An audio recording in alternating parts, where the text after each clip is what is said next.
Matapos ang buy-bust operation ng mga otoridad, arestado ang 13 individual sa Bayumbong, Nueva Vizcaya. Ang buong detalye ng report ay mula kay Patrolwoman Micheline Balyada.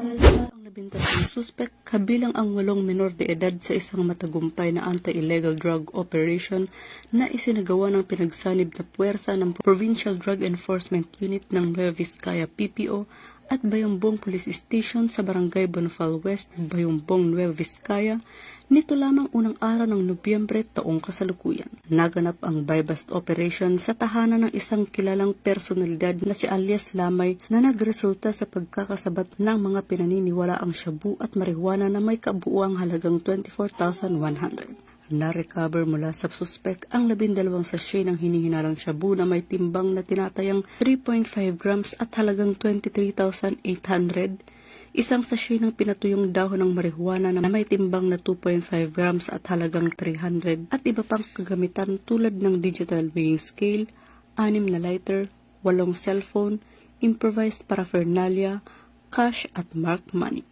Dinala ang mga suspek at nakumpiskang ebidensya sa Bayumbong Police Station para sa wastong dokumentasyon at disposition. Ang mga menor de edad naman ay nilip sa kustodiya ng Women and Children Protection Desk para sa referrals sa Municipal Social Welfare and Development Office. Ihahain laban sa mga naarestong nasa hustong gulang ang mga kasong paglabag sa Section 5, 6, 7, 11 at Section 12 ng Republic Act 9165 o Comprehensive Dangerous Drugs Act of 2002. Ang mga kaso ng mga menor de edad ay isa sa ilalim naman sa Republic Act 9344 o Juvenile Justice and Welfare Act of 2006. Ayon kay Police Colonel Paul T. Bomitivo, Acting Provincial Director ng Nueva Vizcaya PPO, patunay ang operasyon sa patuloy na kampanya ng pulisya laban sa illegal na droga sa lalawigan.